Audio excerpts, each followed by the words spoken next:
Irmãos, nós vamos abrir a palavra de Deus no Salmo de número 67. Nós estamos, o pastor Hernandes está fazendo a exposição da carta de Paulo aos Romanos, e eu estou fazendo aqui a exposição do livro dos Salmos. Claro que a exposição de Romanos é muito mais fácil, né? Muito melhor e tal. Mas a parte mais dura fica para mim. E é um prazer muito grande. Agora, vocês ficam longe pra caramba daqui, né? O pessoal dessa banda aqui, vem mais pro meio aqui, para a gente ficar mais próximo. Porque eu ando muito aqui aí eu fico dando trabalho para a nossa câmera aqui. Aqui embaixo é mais frio, é maravilhoso aqui embaixo.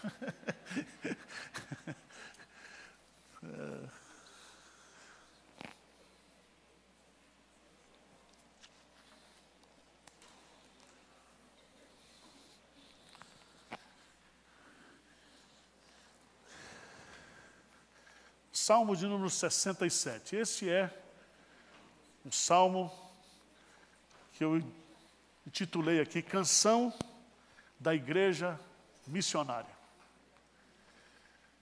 Um comentarista do passado, um puritano, ele diz que este salmo, ele é o hino oficial do missionário. Mas eu vou argumentar porque que eu coloquei aqui Canção da Igreja Missionária. Porque eu entendo que esse salmo, ele não é um salmo individual, mas um salmo coletivo. Ele foi composto para expressar o sentimento coletivo da igreja e do povo de Israel. Vamos ler juntos? Vamos lá? Salmo 67. Seja Deus gracioso para conosco e nos abençoe, e faça resplandecer sobre nós o rosto, para que se conheça na terra o teu caminho e em todas as nações a tua salvação. Louvem-te os povos, ó Deus, louvem-te os povos, alegrem-se e exultem as gentes, pois julga os povos com equidade e guias na terra as nações. Louvem-te os povos, ó Deus, louvem-te todos os povos, ou os povos todos. A terra deu o seu fruto, e Deus, o nosso Deus, nos abençoa. Abençoe-nos, Deus, e todos os confins da terra o temerão. Amém. Você quer ser abençoado por Deus? Quem quer, levanta a mão. Acho que nem o diabo, né, fugiria dessa pergunta. Mas a grande pergunta é, para que você quer ser abençoado?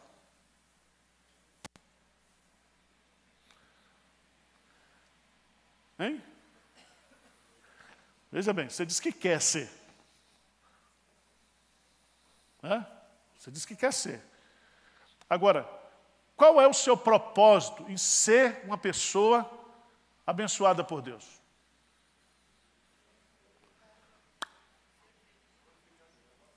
Salvação. Responda, gente, por favor. Você quer ser abençoado por Deus para quê? Não quer nada. Você quer ser abençoado porque você quer ser abençoado mesmo. Primeira coisa que você, quando fica muito abençoado, você some da igreja. Você começa a achar que você é o cara. Para que você quer ser abençoado? Essa é a grande pergunta, é o grande desafio. Paulo diz que nós fomos abençoados em Cristo Jesus com toda sorte de bênçãos espirituais. E por que Deus? Qual é a intenção de Deus em nos abençoar?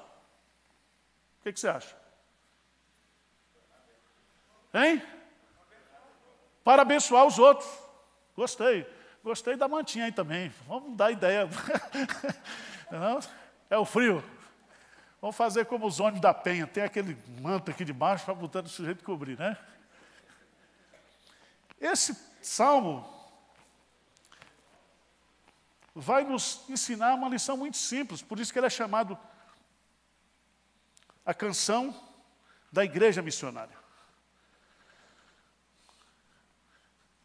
O salmista está dizendo, Senhor, nos abençoe para que nós possamos o quê? Abençoar o quê? Os outros. Nós queremos ser abençoados para que nós sejamos o quê? Bênçãos. É só isso que o Salmo está falando. A gente podia até ir lá para baixo tomar café agora, mas eu vou ter que argumentar com você à luz do texto. Veja que ele não está falando abençoa-me. Ele diz, seja Deus gracioso para quem? Para conosco e nos abençoe. Porque tem gente que só ele quer ser abençoado. Mas aqui, ele está colocando-se aqui como igreja, como povo de Israel, como a nação de Israel. Senhor, por favor, nos abençoe. Nos abençoe. Vamos abrir a Bíblia lá, em Números, capítulo 6. Números, capítulo 6. Aquilo que se chama de bênção araônica. E ele vai usar justamente, no início desse salmo, essa promessa de Deus, ou essa bênção de Deus. Números, capítulo 6, 22 em diante. Disse o Senhor a Moisés, fala a Arão e a seus filhos, dizendo, assim abençoareis os filhos de Israel e dir-lhe-eis. Vamos ler juntos? 24 a 26. O Senhor te abençoe e te guarde. O Senhor faça resplandecer o rosto sobre ti e tenha misericórdia de ti. O Senhor sobre ti levante o rosto e te dê a paz. Assim porão o meu nome sobre os filhos de Israel e eu os abençoarei. Então, Deus pôs o seu nome sobre nós. Se você observar bem, aqui é uma tríplice repetição. O Senhor, o Senhor, o Senhor. Com a graça do Senhor Jesus, o amor de Deus e a comunhão do Espírito Santo. A Trindade. E veja que essa bênção aqui é uma bênção o quê? Coletiva. Assim porão o meu nome sobre os filhos de Israel. E aqui, meus amados irmãos, a gente precisa entender, porque esse salmo está falando de missões, e esse salmo está falando que todo crente é um missionário de Deus. E todos nós somos abençoados para que nós sejamos abençoadores. E esse salmo, profeticamente, esse salmo 67, ele já está projetando profeticamente para a igreja no Novo Testamento, quando as barreiras religiosas seriam derrubadas por Cristo, assim como ele derrubou as paredes do templo, e o novo Israel de Deus será composto por gente de todas as tribos, línguas e nações. Seja Deus gracioso para conosco, que nos abençoe, faça resplandecer sobre nós o rosto. Abra sua Bíblia, por favor, lá em Gênesis, capítulo 12. Gênesis, capítulo 12.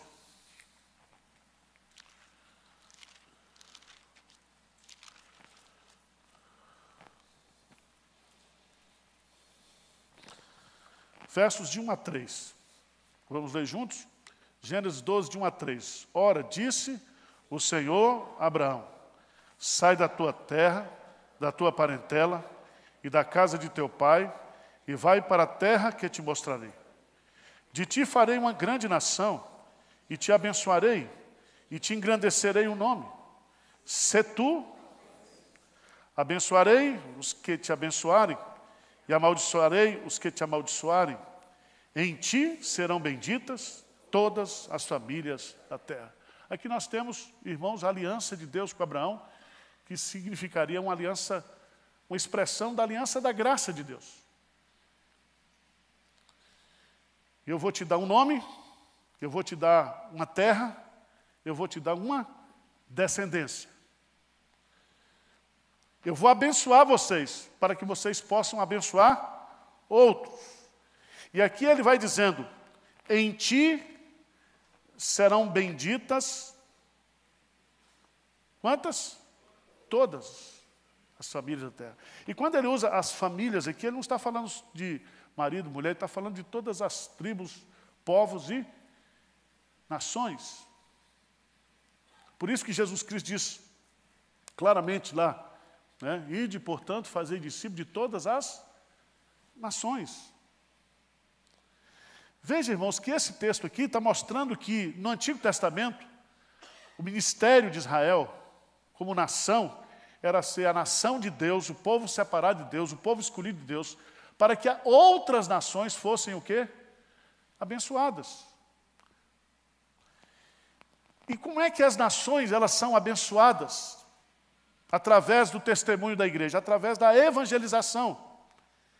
E quando as pessoas elas são evangelizadas, elas se convertem e passam a adorar a Deus. E o John Piper diz claramente, ele usa esse salmo, explora esse salmo, a teologia dele do prazer em Deus, que ele diz que o grande projeto missionário da igreja é fazer adoradores do Deus vivo. Nós pregamos o evangelho para que as pessoas sejam transformadas em adoradores de Deus, para que todas as nações louvem o nome do Senhor. Agora, vamos para o fim. Começamos com Gênesis, vamos para Apocalipse 5, vamos lá.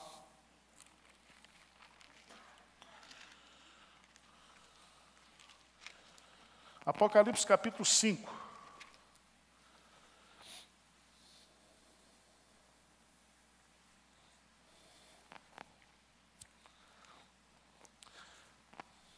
Versículo 7, versículo 5, versículo 6. Então vi no meio do trono, e dos 4 seres viventes, e entre os anciãos de pé, um cordeiro, como tendo sido morto. Ele tinha 7 chifres, bem como 7 olhos, que são 7 Espíritos de Deus enviados por toda a terra. Veio, pois, e tomou o livro da mão direita daquele que estava sentado no trono. E quando tomou o livro, os 4 seres viventes e os 24 anciãos prostraram-se diante do cordeiro, tendo cada um deles uma harpa e taças de ouro cheias de incenso, que são as orações dos santos. Vamos ler juntos? 9 e 10. E entoavam novo cântico, dizendo: digno és de tomar o livro e de abrir-lhes os selos, porque foste morto, e com o teu sangue compraste para Deus os que procedem de toda tribo, língua, povo e nação. E para o nosso Deus os constituístes reino e sacerdotes, e reinarão sobre a terra. Então preste atenção. Jesus manda a gente ir fazer discípulos de todas as nações. Ele manda a gente fazer isso porque lá no céu vai ter gente comprada pelo sangue do Cordeiro, gente de toda tribo, língua, povo e nação. Então nós somos enviados para, de uma forma eficaz, de uma forma eficiente, pregar o evangelho para aquelas pessoas que já foram redimidas por Jesus Cristo na cruz. O que nós vamos fazer simplesmente é a colheita. Colheita. Nós vamos colher os frutos, como diz Isaías, do penoso trabalho de sua alma. Evangelizar é conquistar para o Cordeiro aqueles que foram comprados por ele na cruz do Calvário. Então, irmãos, preste atenção. Você e eu, como crentes, nós aqui em Pinheiros, como igreja, nós temos que ter uma visão missionária de mundo. De mundo. Porque o fim do mundo era aqui, quando o Simon veio para cá. Aqui era o fim do mundo. O fim do mundo para a gente pode ser o Japão, a China, a Nova Zelândia, mas a Bíblia diz: ide por todo mundo e pregar o evangelho a toda criatura. E eu não trouxe aqui estatísticas missionárias, porque o que eu quero simplesmente que você saia daqui hoje sabendo que nós, como igreja, nós somos uma comunidade de missionários. Você é um missionário de Deus, eu sou um missionário de Deus. E nós não podemos fugir dessa responsabilidade. Esse modelo que você foi formatado de vir para a igreja assistir culto no domingo. Aí quando você voltar hoje, você esquece, só no outro domingo você lembra que você é crente. E você não tem essa consciência de missão, de que você, onde você estiver, no posto de gasolina, no trabalho, na escola, você tem a oportunidade de falar de Jesus para as pessoas. Se você não for um ganhador de alma, você não está entendendo o que é ser um missionário de Jesus.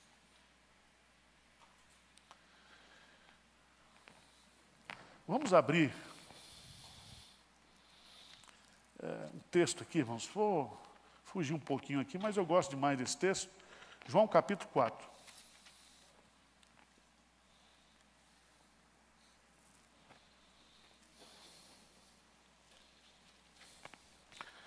João capítulo 4.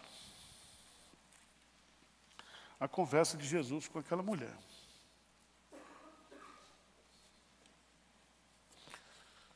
Versículo 29 e 30. João 4, 29 e 30. Jesus está falando de ceifa, de ceifeiros. Então nós precisamos quebrar um paradigma aqui do que é ser crente. Nós somos crentes porque assim, nós somos membros da igreja, vamos para a igreja, assistimos o culto. E parece que nosso compromisso com Deus é só no domingo. Você vem aí, traz seus filhos, aprende Bíblia, você volta para casa. Durante a semana você não lê, uma hora você não lê Bíblia com seus filhos, você não faz culto doméstico, você não... nada. Às vezes você acha que o compromisso religioso é de domingo. Presta atenção que o mundo está cansado. E esse texto aqui vai nos ensinar algo precioso. Versículo 29 e 30, o que é que diz aí? Vinde comigo e vede um homem que me disse tudo quanto tenho feito. Será este, porventura, o Cristo? Saíram, pois, da cidade e vieram ter com ele. Isso é muito interessante. Agora veja lá, no versículo 41 e 42, diz assim: muitos outros creram nele por causa da sua palavra. E diziam para a mulher: já agora não é pelo que dissestes que nós cremos, mas porque nós mesmos temos ouvido e sabemos que este é verdadeiramente o quê? O Salvador do mundo. Esse texto nos traz uma lição muito preciosa aqui, que o que vai impactar o mundo é ver vida sendo o quê? Transformada pelo Evangelho. Discurso reformado, confessionalidade sem vida transformada, não vale o quê? Nada. E o mundo não quer ver isso, não, irmãos. As pessoas querem ver transformação. Essa mulher, ela tinha quantos? Já tinha tido 5 maridos. Essa mulher tinha uma disfunção sexual. Gostava de homem casado. Tarada sexualmente. É isso aí. Que a Bíblia não fala, mas traz para hoje, você vai ver. Essa mulher tinha um desequilíbrio sexual. Não podia ver um homem casado. Não sei se foi trauma da infância. Freud explica. Só que ela se encontra com Jesus. E diz o texto que foi necessário Jesus chegar ali. E Jesus tem um diálogo com essa mulher e explica para ela. E essa mulher se converte. Por que que o evangelho está morrendo na Europa? Porque não tem mais transformação de vida, não tem testemunho. Não tem testemunho. E o pessoal não quer ver mais discurso.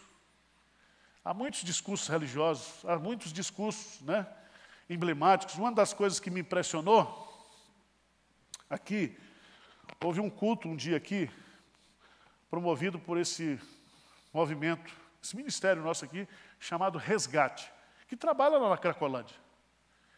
E o pastor, que hoje ele é o pastor que toma conta do centro de recuperação, ele foi um ex-drogado, ele conta a história dele. E o que Cristo fez na vida dele. E eu fiquei impactado porque o testemunho que foi dado aqui, né? Aí você diz: ah, pastor, mas eu sou crente desde pequeno, nunca fumei, nunca cheirei. Não tem problema, mas tem que ter transformação na sua vida. Tem que ter alguma coisa de nova criatura na sua vida. Não basta discurso. Então, irmãos, esse texto vai nos ensinar. E aí eu quero me focar aqui no texto agora, porque para mim, esse texto, ele é uma canção da igreja missionária. Ele não tem aqui um autor, mas veja na introdução, ao mestre de canto para instrumentos de cordas. Ele foi composto esse salmo e foi colocado na mão do mestre, né, da regente lá do coral, da congregação, para que este salmo fosse ensinado à congregação e para que a congregação cantasse esse salmo.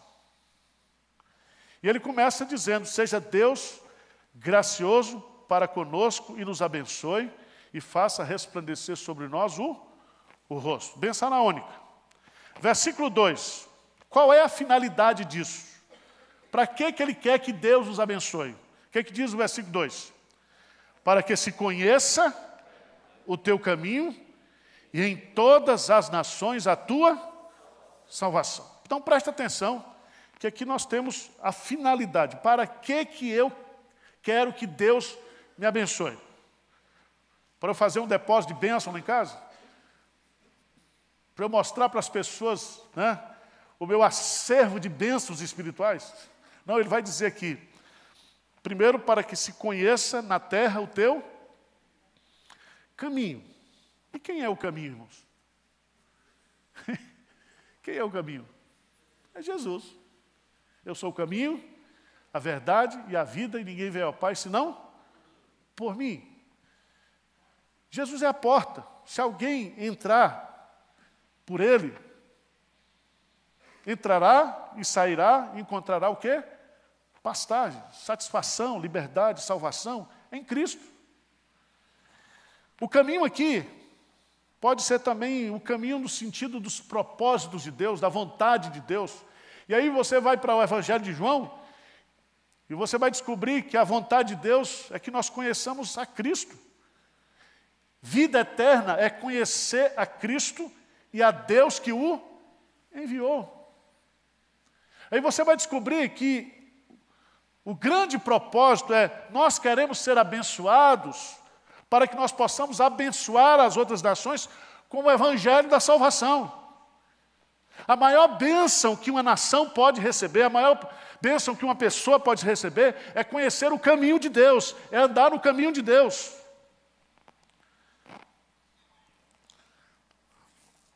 Mas eu acho que nesse texto uma coisa muito interessante, que ele vai usar 3 atributos de Deus. No versículo 1, ele diz, seja Deus o quê? Gracioso. A palavra gracioso pode ser traduzido por misericordioso, é a mesma palavra no hebraico. E ele vai colocar aqui que toda a origem das bênçãos se fundamentam onde? Na graça de Deus. A eleição é incondicional, a salvação é incondicional. Pela graça sois salvos. Vamos pegar o Evangelho de João, capítulo 1, só para a gente entender isso aqui.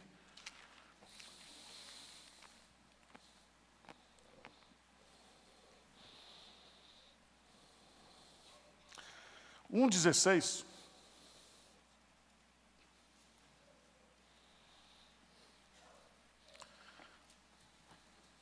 João 1,16 a 18, vamos lá?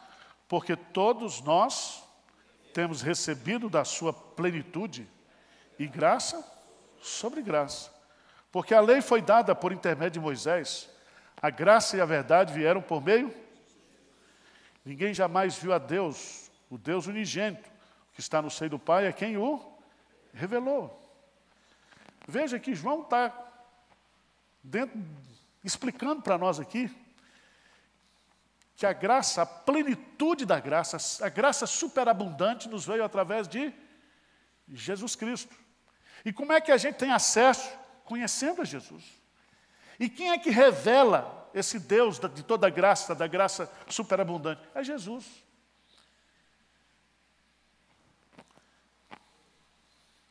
Segundo atributo que ele vai usar aqui,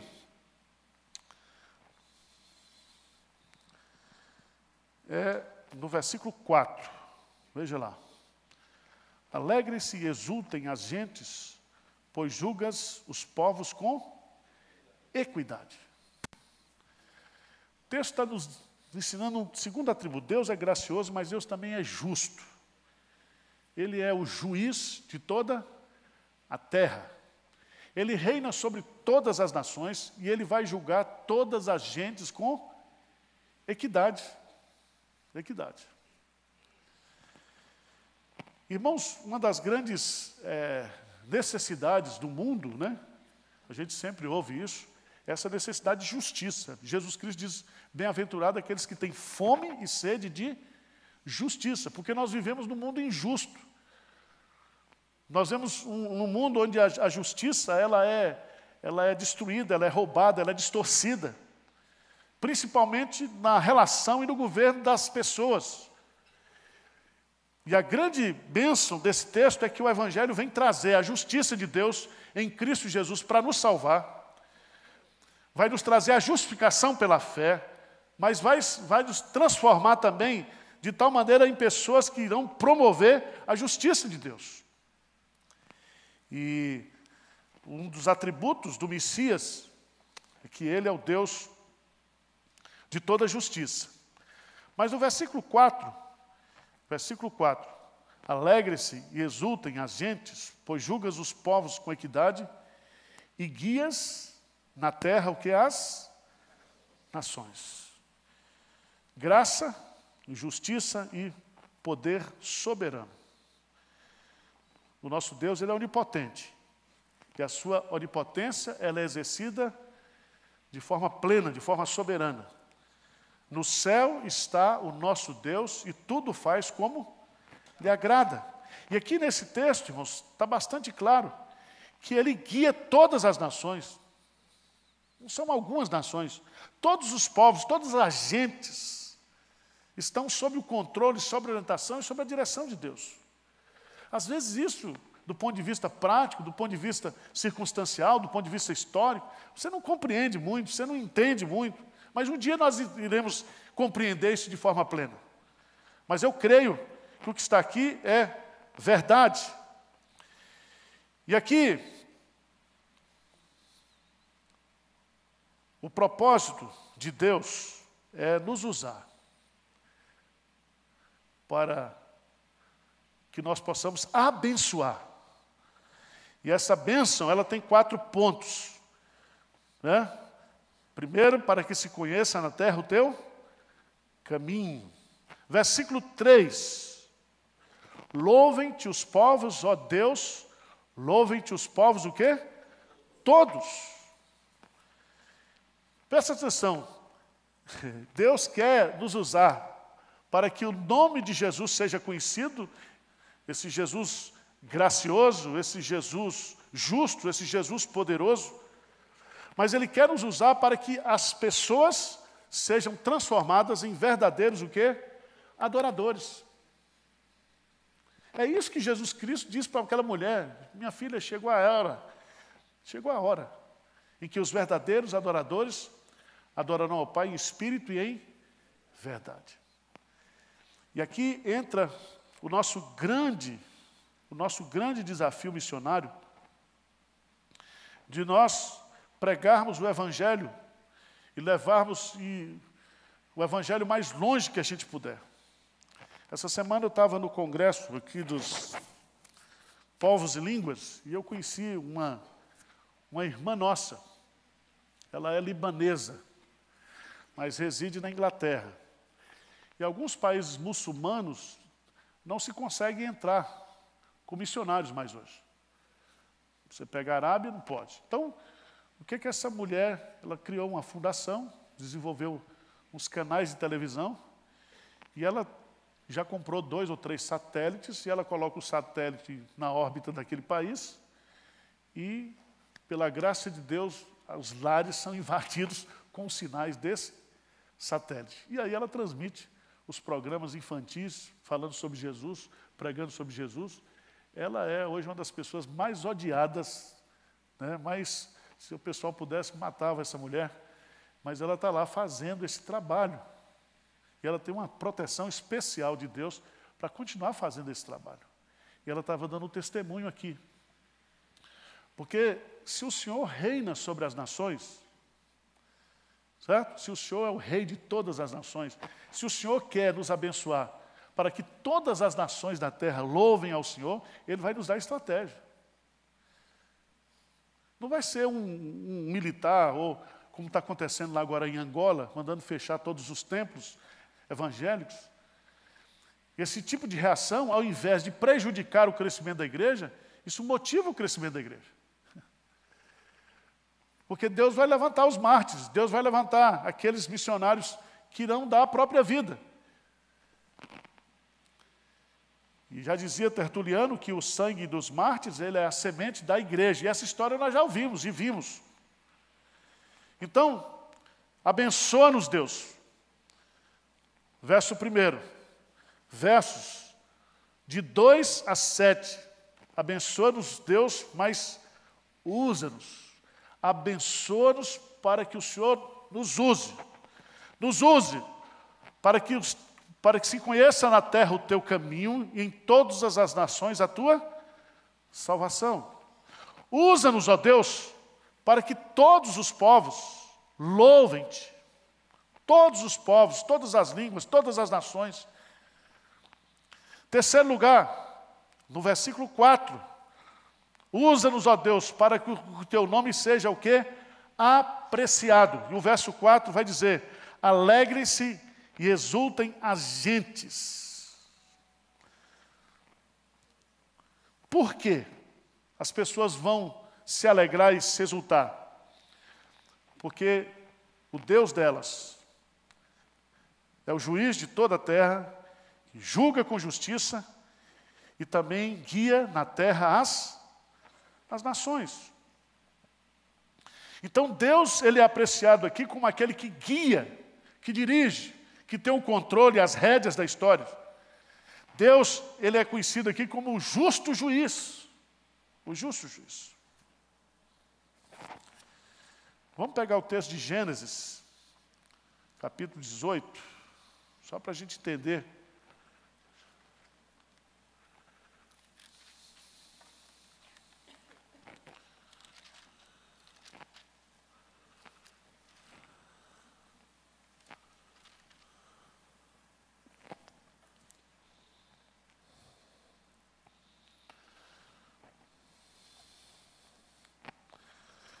Gênesis capítulo 18, versículo 25.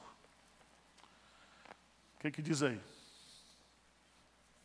Lê para mim, alguém, por favor. Longe de ti fazer tal coisa.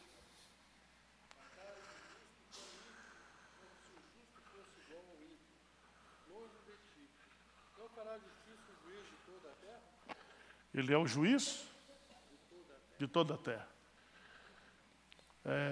J. Parker, comentando sobre o juiz, Deus como juiz, ele coloca algumas características do juiz, porque Deus, ele é o juiz de toda a terra. Então, primeiro, ele julga com justiça. Ele é competente para dar uma pena perfeita, uma sentença correta. Certo? Deus não toma o inocente como culpado, nem o culpado como o quê? Inocente. Ele dá a sentença, ele é competente. Mas ele não é competente somente para dar sentença. Ele é poderoso para o quê? Cumprir, executar a sentença. E ele mesmo faz isso o quê? Diretamente. Ele não chama um oficial de justiça para cumprir. Ele cumpre, ele julga, né, com justiça, ele dá a sentença, ele executa a sentença. Ele faz com que o direito seja estabelecido. Por isso que o salmista do Salmo 37, né, diz para nós entregarmos: entrega o teu caminho ao Senhor, confia nele, e o mais ele fará sobressair a tua justiça, como o sol ao meio-dia. Então ele é o Deus justo. E, meus amados irmãos, tudo isso que está acontecendo no mundo pode descansar o seu coração, que está tudo debaixo da soberania de Deus. Usa-nos, Senhor, para que o teu nome seja conhecido, para que o Senhor seja louvado e adorado, para que o Senhor seja apreciado em seus atributos. Mas no versículo 7, ele usa uma expressão, ele diz, repete, ele diz, abençoe-nos Deus e todos os confins da terra, o que? O temerão. Usa-nos para que outras pessoas possam o quê? Temer o teu nome. E o verbo temer aqui é reverenciar, é respeitar como aquele que existe, que é único e que é verdadeiro. E aí, meus amados irmãos, esse salmo traz essa lição preciosa para nós. Abençoa-nos, para que outros sejam o quê? Abençoados. Deus quer que eu e você, nós sejamos o quê? Benção. Ele diz para Abraão, sê tu uma benção. Significa que, através de mim, a bênção de Deus vai alcançar outras pessoas. Deus nos abençoa mais quando nós abençoamos mais os outros. Isso aqui é uma experiência maravilhosa, a gente pode experimentar aqui na Igreja de Pinheiros. Quanto mais a gente investe em missões, mais Deus o que? Nos abençoa. O pastor Lee, que é um grande missionário, ele foi preletor aqui domingo passado, ele pregou. Quem estava aqui domingo no culto das 11? O pastor Lee pregou aqui. E aí eu tive que pagar, tem que fazer o cerimonial, né? Tem que levar o homem para almoçar. Aí eu ia levar ele aqui no Jack's Lanche, mas o Zé Francisco, não, pastor, o senhor leva ele para um restaurante bom, vai gastar dinheiro com esses coreanos, tal. Aí levei no Cortês, quando veio a conta, R$600. Eu falei, ixi, mano, porque foi o coreano, foi o atender do coreano, a mulher, fiquei triste, gastei 600 pau, dá para mandar para a África. Aí eu encontrei com ele lá no congresso, né? Aí ele não fala inglês, não fala português, igual eu, né? Não fala nada, só coreano e eu português, então é uma benção. Mas ele, quando me vê, me abraça e tal, depois falou assim, mandou o coreano falar para mim que ele tinha conseguido, eu tinha pedido a ele a doação de 10 templos de $10.000 para o sertão. Aí ele disse, olha, já consegui um com os meus amigos, $10.000 já está conseguido. Falei, então valeu a pena, 600 pau para $10.000, todo... E dá assim, com o coração apertado, aí Deus manda dar um tapa na cara da gente. É uma onda. Quanto mais a gente abençoa, quanto mais a gente ajuda, quanto mais a gente distribui, mais Deus o quê? Manda, irmãos. Manda. Quero fazer um desafio para você no ano que vem. Você aí. Você vai decorar esse salmo. Domingo que vem vai ter a prova aqui, tá? Seja Deus gracioso para conosco e nos abençoe. E faça resplandecer o seu rosto sobre nós, para que se conheça na terra o seu caminho e entre as nações a tua salvação. Nós vamos decorar esse salmo, vai ser o nosso salmo para a gente ficar meditando nele, dizer, Senhor, abençoa-nos, Senhor. Não para que eu seja o cara mais abençoado, o cara mais rico, mais isso, não, para que eu possa abençoar mais. E aí, tem algumas lições que eu acho interessante, que o propósito de Deus, e aí é que Ele quer ser adorado por todas as tribos, línguas e nações. Por isso que Ele manda a gente fazer discípulo de todas as nações. Por isso que Ele já comprou gente de toda língua, tribo e nação.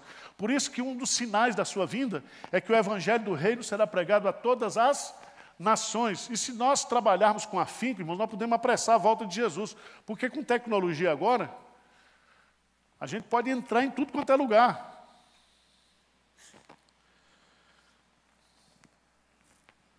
Eu escrevi umas coisas aqui, não sei se vocês concordam, mas vou falar. Primeiro, toda igreja é produto da atividade missionária de alguém. Então, veja bem, se você passar no nosso memorial aqui, você vai descobrir que só existe a Igreja de Pinheiros porque alguns irmãos chamados de esforçadores cristãos, eles saíram lá da Campos Elíseos, na época, que era o bairro chique de São Paulo, da Rua Helvétia, E eles vieram aqui para o sítio de Pinheiros, com folhetos, puxados em cima de uma carroça, para evangelizar aqui o nosso bairro. E hoje nós estamos aqui porque alguém fez um esforço o quê? Missionário.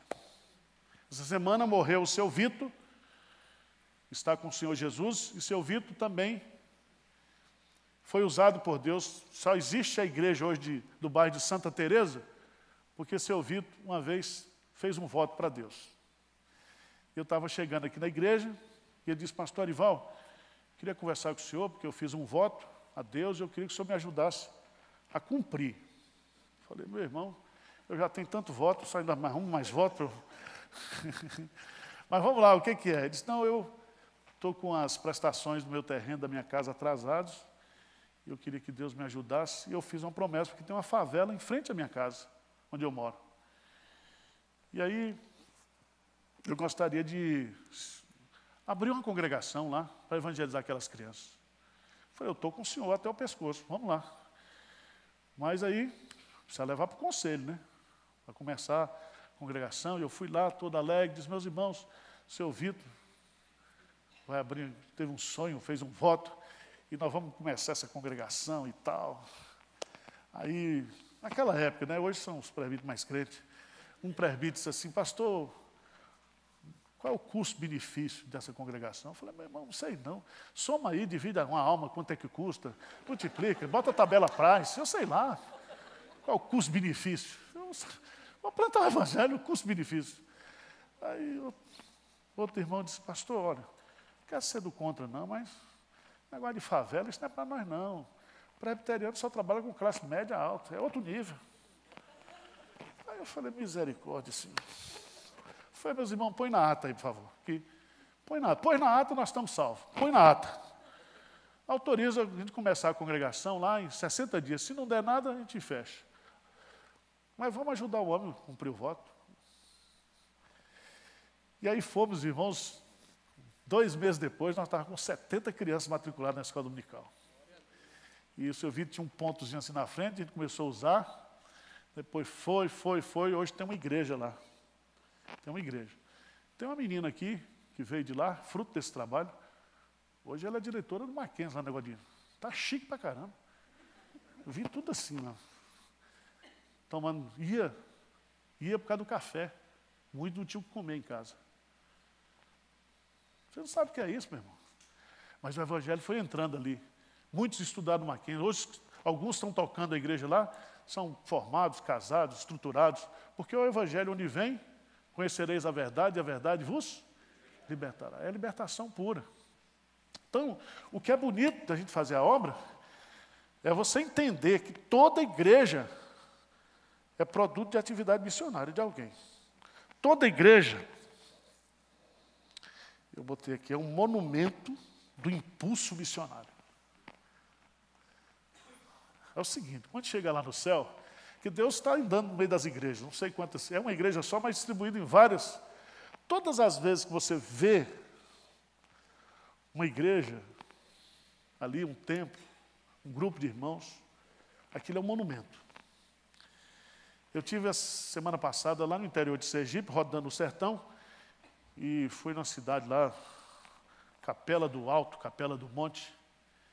Encontrei uma igreja lá, um templo construído por americanos, há 100 e poucos anos atrás. E hoje tem um pastor lá. E o pastor revitalizou essa igreja. E essa igreja tem 7 congregações. Certo? E um homem simples, um baiano lá, fez um curso lá, meia boca, mas tá bom. Tá bom, o homem está trabalhando, né? Conheci o outro pastor de outra cidadezinha lá, o cara foi ordenado. A igreja não tinha como pagar. Ele foi lá, fez o concurso para gari, passou na prefeitura. Ele é o gari da cidade e é o pastor da cidade. Dá para você? Você fica aqui achando que você é o tal? Tem muita gente aí fazendo a obra de Deus. E fui na igreja dele lá, construiu um templozinho bonito, aquele amor, aquela alegria, aquela dedicação. E todo canto que você chegava, que você via a igreja, você via ali um monumento, né, missionário. Povo de Deus. Irmãos, se isso não aquecer seu coração, se você não entender que você está aqui para cumprir essa missão, abençoa-nos, Deus, para que nós possamos o quê? Abençoar os outros. E eu me empolguei, porque falei, nós precisamos trazer uns cursos aqui do Mackenzie, esses cursos que tem à distância. Porque tem um jovem lá, pobre. Se a gente arrumasse umas bolsas aí, eu vou ver se eu arrumo. Porque a distância, hoje, 200 conto, o cara faz um curso, né? Faz um curso para pedagogia, aí passa no concurso da prefeitura, já fica lá, não abandona, já muda a cabeça, nós vamos ter que ajudar. Os nordestinos ajudaram a construir São Paulo, nós temos que ajudar, pelo menos para eles ficarem lá, para eles ficarem livres da gente. Certo? Temos que ajudar o sertão. Semiárido brasileiro, são 30 milhões de brasileiros. Vamos lá, irmãos. Toda igreja deve ser lembrada de que foi colocada no meio de um campo missionário. Ou seja, nós estamos aqui e todos nós somos missionários. Mas toda essa região que nós estamos aqui é um campo missionário para a nossa igreja. Todo crente é um missionário e todo coração sem Jesus é um campo de missões. Então, lembre-se que a nossa comissão missionária vem daquele que deu a vida pela igreja. Ele deu a vida por nós, para sermos igreja. E a igreja vai dar a sua vida para fazer a obra missionária, para que outros possam ser abençoados através da obra missionária. Acabou, irmãos. Não fala mais nada, não. Alguma dúvida, alguma pergunta aí? Hein? Vocês olhem por nós que nós lançamos uma campanha para plantar 300 igrejas na IPB em 3 anos e meio.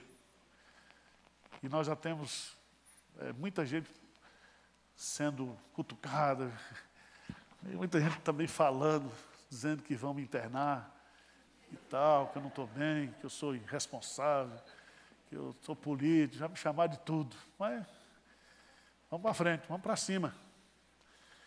Nós vamos ter uma reunião em março aqui na nossa igreja, onde nós estaremos negociando com a Igreja Presbiteriana da Coreia a possibilidade de uma parceria.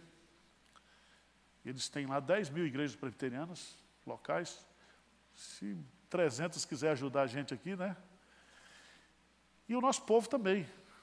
Nós somos muito abençoados. Tá certo? Então, você prepara o seu coração. Já falei aí, nós estamos com esse desafio de comprar o terreno. Vamos fazer a proposta essa semana.